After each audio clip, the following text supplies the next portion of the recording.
सिर्फ इसलिए कि ये आदमी धीरेन्द्र शास्त्री भारतीय जनता पार्टी का प्रवक्ता बन गया है, जगह जगह जाकर भारतीय जनता पार्टी के नाम पर राजनीति करता है। अब इसके सुकून के लिए, इनकी हनुमान कथा के लिए अब आप हमारे बच्चों के लिए असहज माहौल पैदा करेंगे, उनके लिए मुश्किल पैदा करेंगे। जैसा कि आप जानते हैं दोस्तों, दिल्ली में 5 से 8 जुलाई के बीच बागेश्वर धाम की धीरेन्द्र शास्त्री की हनुमान कथा चल रही है। आप जानते हैं सीबीएसई ने स्कूल्स को क्या फरमान दिया है। सीबीएसई ने स्कूल्स को कहा है कि भाई जहां पर यह हनुमान कथा चल रही है उस इलाके से स्कूली बसें नहीं गुजरेंगी। अब यह मां बाप की जिम्मेदारी है कि वो अपने बच्चों को पिकअप करेंगे, यानी कि उठाएंगे और ड्रॉप करेंगे।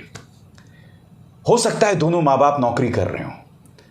अब इन 3 दिनों के लिए उनकी ये ड्यूटी लगा दी गई है। चूंकि हनुमान कथा चल रही है धीरेन्द्र शास्त्री की, इसीलिए इस तरह से असहज माहौल पैदा किया जाए। मैं समझना चाहता हूं क्यों। और आप जानते हैं फरमान किसी और ने नहीं, सीबीएसई ने जारी किया है। मैं सीबीएसई से सवाल पूछना चाहता हूं कि आपका काम अब ट्रैफिक पुलिस का बन गया है? क्या अब आप धीरेन्द्र शास्त्री के प्रवक्ता हैं? सिर्फ इसलिए कि धीरेन्द्र शास्त्री भारतीय जनता पार्टी के पक्ष में राजनीति करता है, इसके लिए हमारे बच्चों के लिए मुश्किल हालात पैदा किए जाएंगे। उनकी स्कूली बसों को बंद कर दिया जाएगा 3 दिनों के लिए। आखिर क्यों? मैं आपको बतलाना चाहता हूं दोस्तों, बाकायदा मां बाप को व्हाट्सएप के जरिए फरमान जारी किया गया है, जो मैं आपको पढ़ के सुनाना चाहूंगा। मगर सबसे पहले दोस्तों मैं आपको बतलाता हूं कि सीबीएसई ने क्या फरमान जारी किया है आपके स्क्रीन पर। यह फरमान जो है मैंने पढ़ा है retired IAS officer Surya Pratap Singh के ट्विटर हैंडल पर। यह फरमान कहता है, आपके स्क्रीन पर देखिए दोस्तों।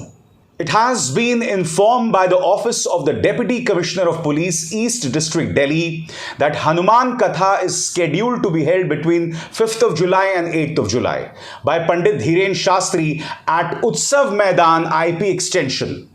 In this connection, the undersigned is directed to inform you that please refer the following guidelines to avoid any inconvenience during this period, as the estimated gathering shall be more than 1 lakh people. CBSE की तरफ से रामदास शिवहरे, जो कि under secretary हैं, उन्होंने यह खत जारी किया है, जिसमें उन्होंने कहा है, उन्होंने 3 दिशा निर्देश जारी किए हैं। और वो दिशा निर्देश क्या हैं, पहले पर गौर कीजिएगा। The schools are advised to avoid visit of RODE from 5th of July to 8th of July if possible. स्कूलों से कहा जा रहा है कि भाई इन रूट्स पे ना जाएं।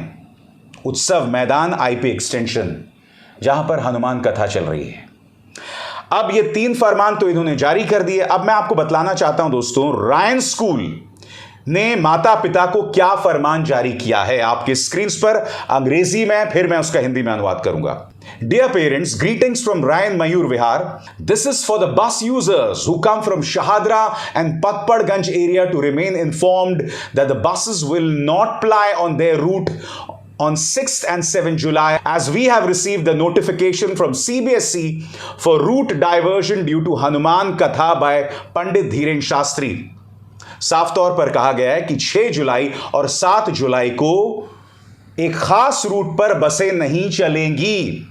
और इसी के संदर्भ में मां बाप से कहा गया है आपकी स्क्रीन पर, we request the parents of route number 5, 6, 7, 8, 9 to kindly drop and pick your ward up from the school for these 2 days, which is 6th and 7th July, and the bus users of routes number 14, 15, 16 and 18 are informed that the buses will ply in the morning on regular time, but there could be some delay in the afternoon.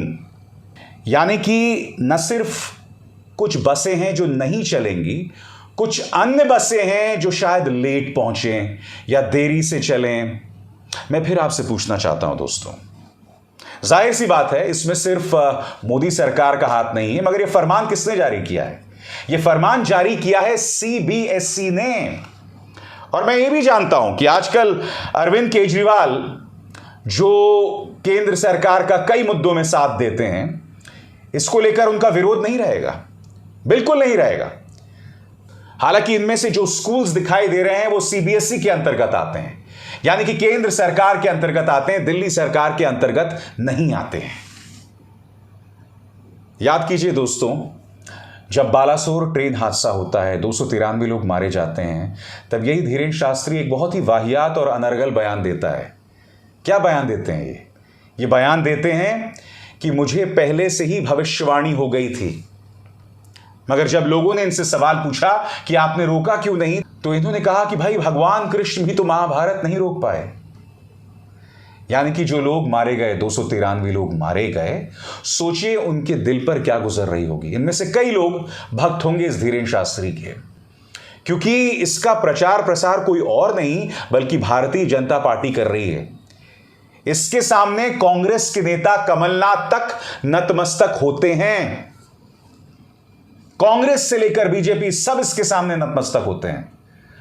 मगर आज देखिए दोस्तों, इस आदमी के लिए, इस धीरेन्द्र शास्त्री के लिए, जो मंच पर बैठकर अनर्गल बातें करते हैं, ये तक कहते हैं नंगा कर दूंगा और न जाने क्या क्या कहते हैं, इस आदमी की सुविधा के लिए, इस आदमी की कथा के लिए हमारे बच्चों के लिए मुश्किलात पैदा की जा रही हैं। आखिर क्यों इस व्यक्ति को इस कदर छूट दी जाती है, मैं आपसे पूछना चाहता हूं।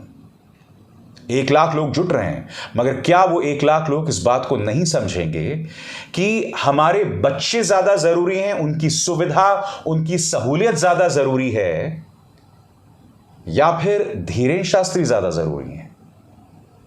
मैं आपसे एक सवाल पूछना चाहता हूं, अगर इन 2 दिनों में कुछ मुश्किल हो जाए, मां बाप ना पहुंच पाए, कोई बच्चा गुम जाए, या फिर छोटा मोटा हादसा हो जाए, जिम्मेदारी कौन लेगा बताइए ना? क्योंकि यह फरमान तो सीबीएसई ने जारी किया है, सीबीएसई तब हाथ उठा लेगा। मैं ईश्वर से प्रार्थना करता हूं और मुझे विश्वास है कोई हादसा नहीं होगा, मगर मैं उस मानसिकता पर सवाल उठा रहा हूं, वो मानसिकता जहां एक व्यक्ति जो लगातार संविधान के खिलाफ बोलता है मगर बीजेपी के पक्ष में बात करता है, जो भड़काने वाली बात करता है मगर बीजेपी के पक्ष में बात करता है, जो राजनीति करता है, कहने को आध्यात्मिक आदमी है मगर राजनीति करता है मगर बीजेपी के पक्ष में बात करता है, उसके लिए आप पूरी दुनिया को उलट दोगे भाई? लोगों के लिए इस तरह से मुश्किल पैदा करोगे? अरे अगर इतनी ही दिक्कत है 3 दिन स्कूल बंद कर दो। क्यों नहीं बंद कर रहे हो स्कूल? तुम बताओ, स्कूल बंद कर दो। रायन स्कूल से मैं कह रहा हूं कि स्कूल बंद कर दो। उस पूरे इलाके में जितने भी स्कूल्स हैं सबको बंद कर दिया जाना चाहिए। जी हां, सबको बंद कर दिया जाना चाहिए, मगर हमारे बच्चों को कोई दिक्कत पेश नहीं आनी चाहिए। क्या यह बात मोदी सरकार समझेगी? सीबीएसई समझेगी? और क्या अरविंद केजरीवाल इस पर मुंह खोलेंगे? क्योंकि वो भी पिछले काफी अरसे से इन मुद्दों पर दोहरे मापदंड अपनाते हैं। आप जानते हैं, ये तमाम बातें मैं आपके सामने रख रहा हूं, मगर मैं दावे के साथ कह सकता हूं कि कई मां बाप को कोई दिक्कत नहीं होगी, क्योंकि उनमें से कई लोग सोच रहे होंगे भाई हिंदू राष्ट्र में इतना तो कुछ करना ही पड़ता है। मैं ये समझना चाहता हूं ये कैसा हिंदू राष्ट्र है भाई, जिसमें हिंदू को डराया जाता है, हिंदू को यह समझाया जाता है तुम खतरे में हो, हिंदू को भड़काया जाता है। अरे भाई, अगर हिंदू राष्ट्र है तो हिंदू का कद मानसिक, शारीरिक तौर पर, आध्यात्मिक तौर पर उठना चाहिए ना। मगर हिंदू के लिए क्या किया जा रहा है? उसके लिए असुविधा पैदा की जा रही है, उसको डराया जा रहा है, भड़काया जा रहा है।